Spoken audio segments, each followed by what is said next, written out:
नमस्कार. मी वाकी वसिष्ठ आज तुमच्या समोर सादर करत आहे विहिरीवरची वरात या एका रहस्यमय भयकथेचा भाग 6.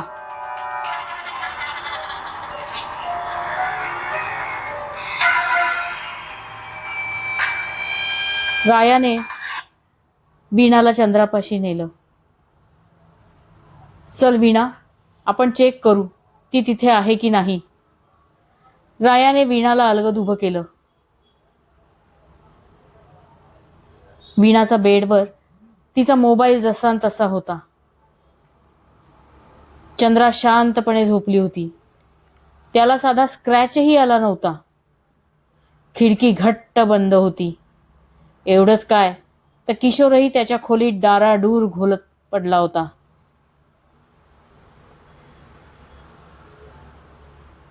वीणा, झालं तुझं समाधान?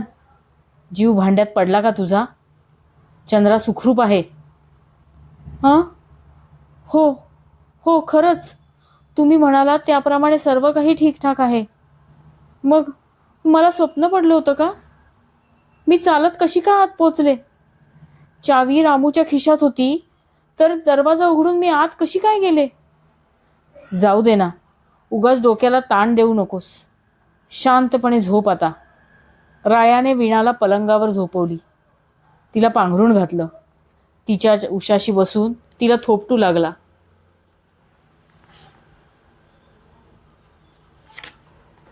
ते पाहून रामू आणि जुगल यांनी खोलीतून काढता पाय घेतला. वीणाला लाजल्यासारखं झालं. राया सर, हे काय, मी लहान आहे का? होय तर, तू लहानच आहेस, निदान माझ्यापेक्षा तरी.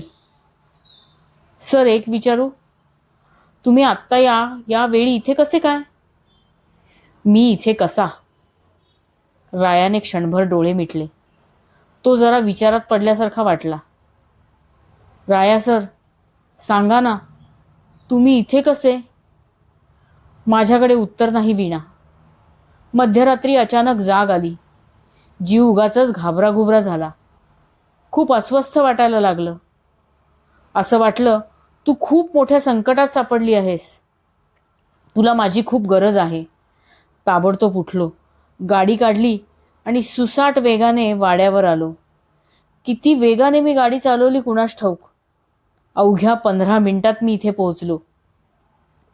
आजवर अनेकदा असा रात्री बेरात्री मी अंधेरीहून इथे आलोय, पण कमीत कमी 45 मिनिटात. आज रेकॉर्ड ब्रेक केलं ते फक्त तुझ्यासाठी वीणा. म्हणजे म्हणजे सर, तुम्ही या वाड्यात यापूर्वी यायचात? रायाने जीभ चावली.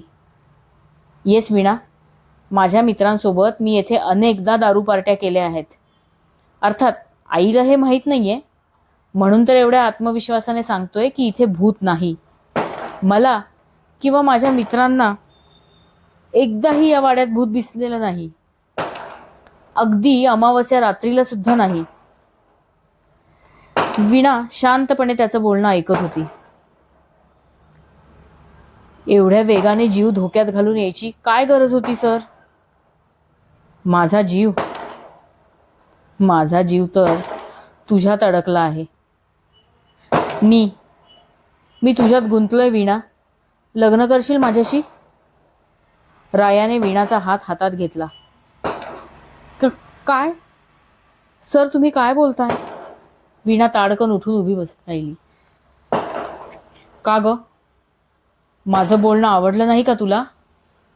तुमचं बोलणं मला आवडणार नाही असं होईल का कधी? खरं तर या दिवसाची मी खूप आतुरतेनं वाट पाहत होते, आणि अखेर तो दिवस आलाच. कुठला दिवस वीणा? अमावस्येचा दिवस? रायाने पुन्हा तिची चेष्टा केली.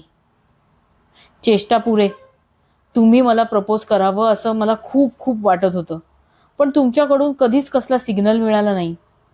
पहिल्या भेटीपासून तुम्ही मला आवडता वीणा. मलाही तू पहिल्या भेटीतच खूप आवडली होतीस, पण तुझ्या हातची थोबाडीत खाल्ल्यावर जरा धास्तावलो. मला कधीच तुला माझ्या मनातली गोष्ट सांगायची होती, पण दुसऱ्यांदा थोबाडीत बसली तर? राया सर, मला नका लाजवू आता. I am very very sorry. माफ करीन तुला, पण एका अटीवर. आता हे सर बीर बस झालं. तुझ्यासाठी मी राया आहे, फक्त तुझा राया. राया सर, आय मीन राया, तुमच्यात आणि माझ्यात जमीन आसमानाचा फरक आहे. तुम्ही कुठे आणि मी कुठे? अरे हो, मला काय माहीत नाही काय? आपल्यात फरक हा हवाच. साम्य असून कसं चालेल? तुझं शरीर स्त्रीचं आहे आणि माझं पुरुषाचं. म्हणून तर लग्नासाठी तुला विचारतोय. तू माझ्यासारखा मुलगा असतीस तर कशाला लग्न करेन? राया, चेष्टा पुरे. मी एका गरीब शेतकऱ्याची मुलगी आणि तुम्ही माझी मुख्यमंत्र्यांचे चिरंजीव. ए बाई, बस बस बस. आता ती जुनी पुराणी रेकॉर्ड नाही ऐकायची मला. मला फक्त नारळ आणि मुलगी हवी आहे. उद्याच तुझ्या बाबांना इथे बोलावून घे. माझ्या आईशी मी आजच बोललोय. तिलाही तू सून म्हणून पसंत आहेस. बरं, आता मी निघतो. घरी आईला काही न सांगता निघालो. तिला जाग आली आणि मी घरात नाही हे कळलं तर काळजी करेल. चल bye, good night and sweet dream. रायाने वीणाला मिठीत घेतलं. तिच्या कपाळावर आपले ओठ टेकले आणि जाण्यासाठी उभा राहिला. One more thing Veena, dream about me only. तुझ्या स्वप्नात यापुढे फक्त मीच असायला हवा. ती विहिरीवरची वरात नको.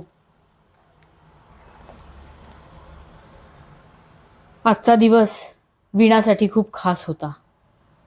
तिचं तिच्या प्राणप्रिय रायाबरोबर लग्न लागलं होतं. तिच्याप्रमाणेच वाडासुद्धा एखाद्या नवरीप्रमाणे नटला होता. सर्वत्र रंगीबेरंगी तोरणं, लाईट्सच्या माळा सोडल्या होत्या. दिव्यांच्या झगमगाटांनी वाडा उजळून निघाला होता. वीणाच्या म्हणण्यानुसार लग्न साधेपणानं झालं. काही मोजके नातेवाईक आणि मित्रमंडळी यांच्या उपस्थितीत विवाह सोहळा पार पडला. रायाच्या आईने वीणाला भरजरी महागड्या साड्या घेतल्या. नखशिकांत दागिन्यांनी मढवली. कोंडे घराण्याची सून लंकेची पार्वती कशी ठेवायची? वीणाचे वडील भारावून गेले. पोरीने नशीब काढलं. तिचा भाऊही आला, पण लग्न लागताच उभयतांना आशीर्वाद देऊन निघून गेला. वीणाच्या वडिलांना वाईट वाटलं. तो आला हेच त्यांच्यासाठी खूप होतं. वीणाचा गृहप्रवेश झाल्यावर देशमुखराव, गणेश पाटील व दादा पाटील गावी परत गेले. वीणाची मैत्रीण तारा ही मात्र पाठराखीण म्हणून वाड्यातच थांबली. गृहप्रवेश करतेवेळी वीणा खूप घाबरली होती. तिला ते भयंकर स्वप्न आठवत होतं. पण सुदैवाने ती कंदीलधारी स्त्री तिथे काही आली नाही. वराडी वाजंत्री यापैकीही तिला काहीही दिसलं नाही. माप ओलांडून ती सुखरूप वाड्यात प्रवेश करती झाली. वाड्यात अनेक पाहुणे मंडळी राहायला आली होती. सर्वजण रायाची चेष्टामस्करी करत होते.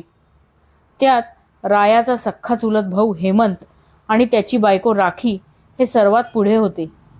रायाला सख्ख भावंड नसल्याने हेमंतशी त्याचे खूप जिव्हाळ्याचे संबंध होते.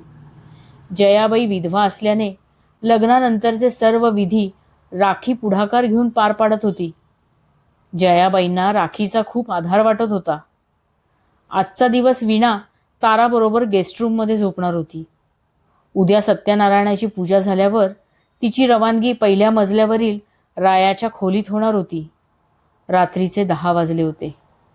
वीणा व तारा कपडे बदलून बेडवर आडव्या झाल्या. तेवढ्यात दारावर टकटक झाली. बाहेर चंद्रा आली होती. वीणाताई, तुम्हाला आईसाहेबांनी बोलवलंय. आईंनी बोलवलंय? का ग? वीणाने अंगावर शाल घातली व तिच्या मागे चालू लागली. आईसाहेब, वीणाताई आल्यात. ये वीणा, आत ये. आत येताना दरवाजाला आतून कडी लाव. चंद्रा निघून गेली. वीणाने दाराला कडी लावली. वीणा, बस बाळ, माझ्यापाशी ये. जयाबाईंच्या आवाजात स्निग्धता होती. वीणा जवळ येताच जयाबाईंनी तिचा हात हातात घेतला. मी आज तुला एक भेट देणार आहे. त्यांनी वीणाला त्यांचं कपाट उघडायला लावलं. त्यात एक सुंदर नक्षीदार पेटी होती. ती पेटी बऱ्यापैकी मोठी आणि जड होती. वीणाने दोन्ही हातात कशीबशी उचलून आणली. त्यात काय असावं? वीणाचं कुतूहल जागं झालं. जयाबाईंनी कमरेच्या चाव्यांचा जुडगा काढला. त्यातून चाचपडत एक चावी बाहेर काढली. ती वीणाच्या हातात दिली. अंध असूनही यांनी ती चावी कशी काय शोधली? वीणाच्या मनातला प्रश्न जयाबाईंनी बरोबर ओळखला. ह्या चावीवर तुला खड्यांनी सजवलेला ओम दिसतोय ना, तो माझी चावी ओळखायची खूण आहे. बोटांनी चाचपलं की मला माझी चावी कळते. वीणाने पेटी उघडली. सोन्याचे हिऱ्यांचे भरपूर दागिने होते, तेही चांगले ठसठशीत. चपलाहार, 10 पदरी राणीहार, चंद्रहार, लक्ष्मीहार, मोहिनीहार, बोरमाळ, डाळिंबीहार, नीलकंठ, हिऱ्यांचा लफ्फा, पाटल्या बांगड्या असे अगणित दागिने त्यात होते. जयाबाईंनी पेटी उचलून वीणाच्या हातात दिली. त्याबरोबर ती खड्यांची ओम लिहिलेली चावीही वीणाच्या हातात दिली. बाळ, हे सर्व दागिने माझे स्वतःचे आहेत. माझ्या वडिलांनी मला लग्नात दिले होते. आज हे माझं स्त्रीधन मी तुला भेट देत आहे.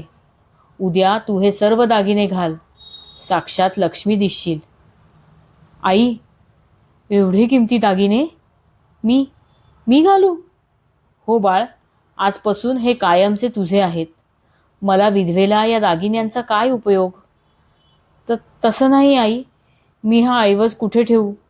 मला खूप भीती वाटतेय. काळजी करू नकोस बाळा. रायाच्या खोलीत एक छोटी तिजोरी आहे, त्यात ही पेटी ठेवून दे.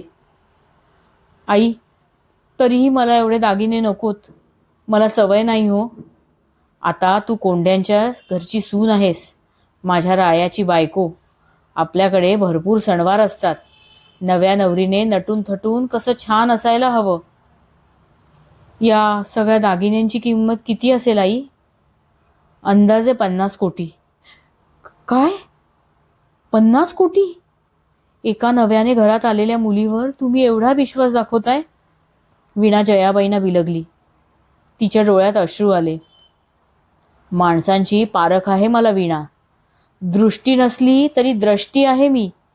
पुढचं चित्र काय हे मला आधीच कळतं बरं.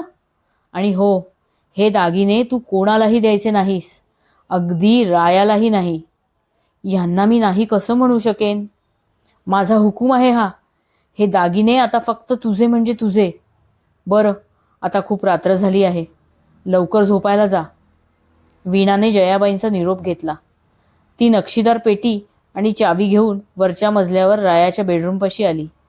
दारावर टकटक केली. दार आतून उघडच होतं. आतून काही उत्तर आलं नाही. वीणाने दरवाजा ढकलला. आत राया गाढ झोपला होता. ती त्याच्याकडे अनिमिष नेत्रांनी पाहत राहिली. आज झोपा एकटेच? उद्या आहेच मी. उद्याच्या रात्रीच्या नुसत्या कल्पनेनेच वीणा लाजली. हलक्या पावलांनी ती तिजोरीपाशी गेली. लॉक काढून त्यात दागिन्यांची पेटी ठेवून दिली. तिजोरी बंद केली. रायाला मनसोक्त आपल्या नजरेत साठवून ती बाहेर आली. एव्हाना वाड्याचे दिवे मालवलेले होते. सर्वत्र अंधार पसरला होता. वीणाने भिंतीवरचे नाईट लॅम्प लावले. ती त्या प्रकाशात स्वतःच्या खोलीपर्यंत पोचली. दार ढकलून हळूच आत आली. तारा गाढ झोपली होती. वीणाही तिच्या शेजारी आडवी झाली. तिचा डोळा लागला. वीणाताई, चहा नाश्ता तयार आहे. दुसऱ्या दिवशी सकाळी चंद्राचं बोलावणं आल्यावर दोघी मैत्रिणी आवरून बाहेर आल्या. एव्हाना घरातील सर्व मंडळी उठली होती. जयाबाई, राया, राखी, हेमंत सर्वजण वीणाचीच वाट पाहत होते. ये वीणा, बैस माझ्या शेजारी. जयाबाईंनी वीणासाठी स्वतःच्या शेजारील खुर्ची ओढली. गुलाबी रंगाच्या शिफॉन साडीत वीणा फारच सुंदर दिसत होती. न्हायल्यामुळे दाट लांबसडक केस तिने पाठीवर मोकळे सोडले होते. हेमंत तिच्याकडे एकटक पाहत राहिला. शेजारी बसलेल्या राखीने त्याला कोपर मारलं. चोरी पकडली गेल्यामुळे तो कावराबावरा झाला. राखी रागाने लाल झाली. हे सर्व रायाने आणि चंद्राने हेरलं. दोघांनीही हलकं स्मित केलं. वीणाचं या गोष्टींकडे लक्षच गेलं नाही. तिचं लक्ष फक्त फक्त रायाकडे होतं. रायाने तिच्याकडे पाहताच ती लाजली. चंद्राने सर्वांना गरम पोहे दिले. तारा, तू माझ्या सुनेची करवली आहेस. तिला तयार करण्याची जबाबदारी तुझी आहे. वीणाला पूजेसाठी दागिने घालून छान तयार कर. हो आई, नक्की. ताराने जयाबाईंना आश्वस्त केलं. पूजेच्या धावपळीत दिवस कुठे सरला काही कळलंच नाही. गर्द निळी पैठणी, भरगच्च सोन्या हिऱ्यांचे दागिने, नाकात चमचमती नथ, जाडजूड नागिणीसारख्या काळ्याभोर वेणीवर माळलेले मोगऱ्याचे गजरे, हातात रेशमी हिरवा चुडा घातलेली वीणा सर्वांच्या कौतुकाचा विषय ठरली. पाहुणे मंडळींकडून नव्या सुनेची तारीफ ऐकून जयाबाईंचा ऊर आनंदाने भरून आला. सर्वजण खुश होते. पण ह्या सर्व समारंभात एक व्यक्ती मात्र खूप नाराज होती. ती म्हणजे राखी. गव्हाळ वीणाचं होणारं कौतुक गोऱ्यापान राखीला खुपत नव्हतं. त्यात तिचा नवरा हेमंतही वीणाकडे चोरून पाहतोय हे तिच्या चाणाक्ष नजरेने हेरलं होतं. तिच्या अंगाची लाही लाही होत होती. कालचा सर्व लग्न सोहळा घरची सवाष्ण या नात्याने तिने खूप आनंदाने पार पाडला होता. पण आज या आनंदावर विरजण पडलं. अंध जयाबाईंना तिचा रागीट चेहरा दिसत नसला तरी इतर सर्वांना तो दिसत होता. ताराने ही गोष्ट वीणाला बोलून दाखवली. जाऊ दे ना तारे, राखी खूप श्रीमंत घराण्यातली आहे. दिसायला तर माझ्यापेक्षा खूप सुंदर आहे. आजवर सर्व कौतुक तिच्या वाट्याला आलं. आज त्यात मी वाटेकरी झाले. तिच्या जागी मी असते तर मीही अशीच वागले असते. तिला थोडा वेळ दिला पाहिजे. वीणे, फारच समजूतदार आहेस तू. कसं जमतं ग तुला सगळं? वीणाने राखीच्या वागण्याकडे दुर्लक्ष केलं. स्वतःच्या चेहऱ्यावरचं हसू मावळू दिलं नाही. पण एक वेळ अशी आली की मध्येच तिला उठून राखीच्या खोलीकडे जावं लागलं. संध्याकाळी राखी साडी बदलायला म्हणून खोलीत गेली. ती बराच वेळ आलीच नाही. तिला बोलवायला हेमंत गेला. पण तिला घेऊन येण्याऐवजी दोघांच्यात खूपच खडाजंगी झाली. भांडणात दोघांचे आवाज एवढे चढले की राया व वीणा यांना मध्ये पडावं लागलं. दोघांनी कारण तर नाही सांगितलं, पण रायाच्या विनंतीला मान देऊन भांडायचे थांबले व बाहेर आले. नंतरचा सर्व वेळ हेमंत राखी हसऱ्या चेहऱ्याने वावरले असले तरी त्यांच्या चेहऱ्यावरचं उसनं हसू वीणाला चांगलंच जाणवलं. समारंभ संपल्यानंतर सर्व पाहुणे हळूहळू पांगले. जेवणं उरकल्यावर वीणा लाजत लाजत रायाच्या खोलीत आली. चंद्राने खोली फारच सुंदर सजवली होती. वीणाने आजवर हिंदी मराठी पिक्चरमध्ये सुहाग रात्रीचे सीन अनेकदा पाहिले होते. स्वतःच्या पहिल्या रात्रीबद्दल अनेक स्वप्न विणली होती. तारा आणि चंद्रा तिची थट्टा मस्करी करत होत्या. आमची हद्द संपली मॅडम, आता तुमची हद्द सुरू.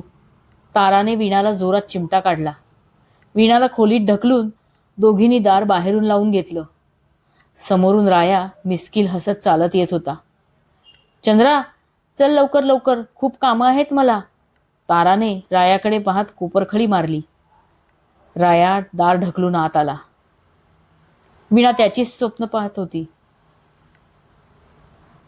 तिचा चेहरा लाजेने चूर झाला होता. तिचं स्वप्न काही क्षणातच खरं ठरणार होतं.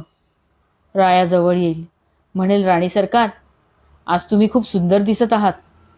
त्याच्या मिठीत मी विरघळून जाईन. आणि नंतर काय मग वीणा? कसं वाटतंय? एक भिकारीण आज अब्जाधीशाच्या प्रॉपर्टीची मालकीण झाली. वीणाने चमकून रायाकडे पाहिलं. त्याचा स्वर वेगळाच भासत होता. हा माझा राया? मी भिकारीण? वीणाच्या डोळ्यात टचकन पाणी आलं. मी तुमची पत्नी आहे राया. मला भिकारीण का म्हणताय? येस, आय नो, तू माझी पत्नी आहेस. माझा स्मृतिभ्रंश झालेला नाही, पण मूळची तू भिकारीणच आहेस. तुझी लायकी होती का माझ्याशी लग्न करण्याची?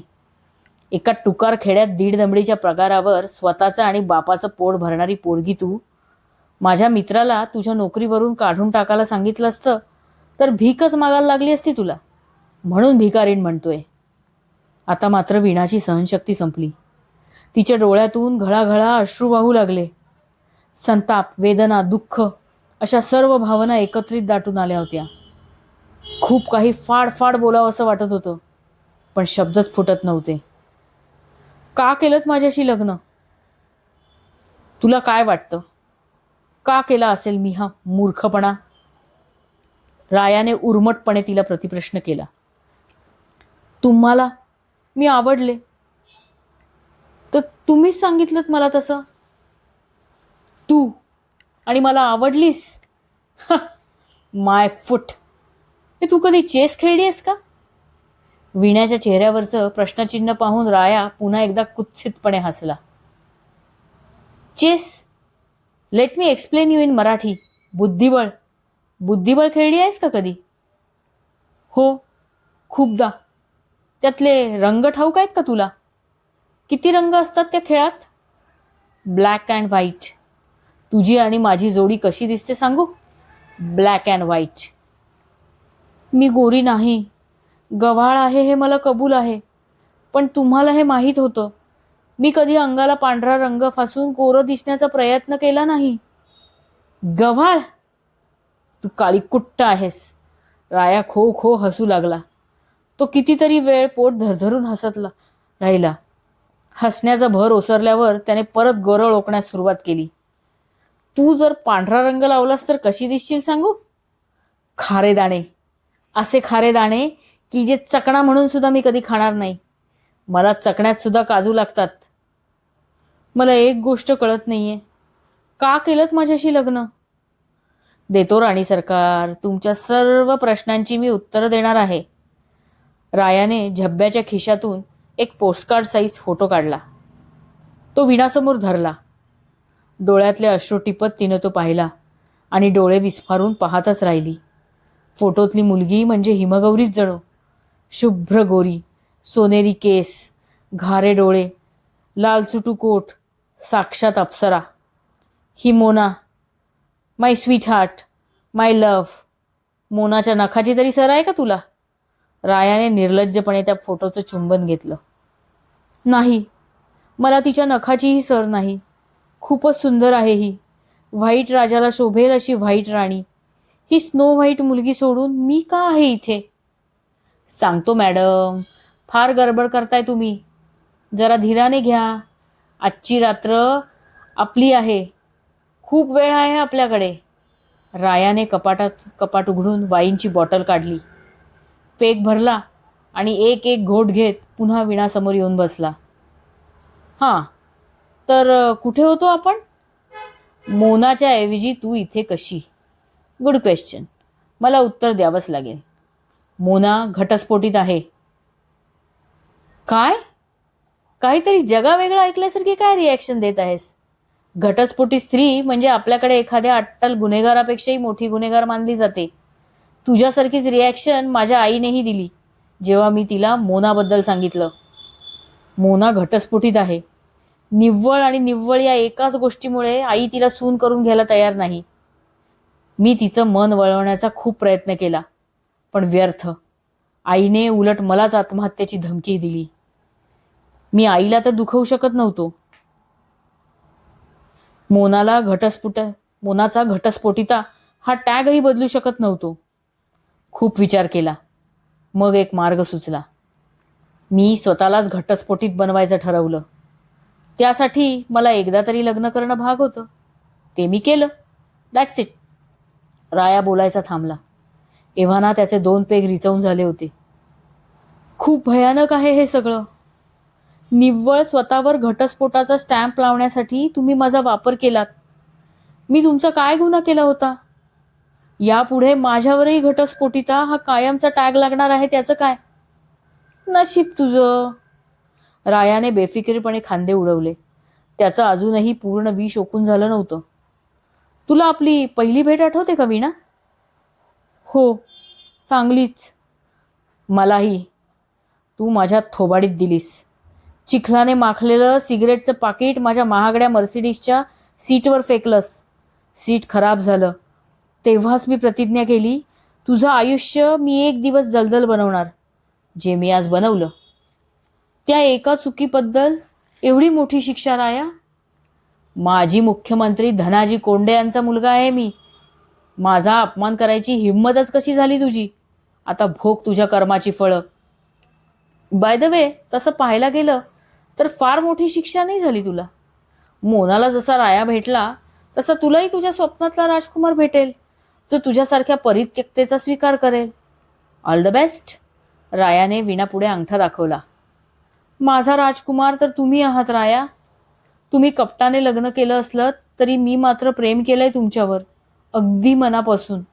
आणि तुमचंही माझ्यावर तेवढंच प्रेम आहे राया. तुम्हाला त्याची जाणीव नाही. असं कशावरून बाबा? रायाने उपहासाने ओठ मुडपले. विसरलात तो दिवस, ती अमावस्येची रात्र? मी एकटी त्या वाड्यात अडकले होते. माझ्या काळजीने तुम्ही मध्यरात्री अंधेरीहून वाऱ्याच्या वेगाने गाडी चालवत इथे आलात. माझ्यात जीव गुंतला होता तुमचा. मी अडचणीत आहे हे टेलिपथीने तुम्हाला कळलं. हा योगायोग म्हणायचा की नियतीने आपल्या गाठी बांधून ठेवल्या होत्या. त्या रात्री तुम्ही मला लग्नासाठी मागणी घातलीत. अरे यार, कसला आला योगायोग.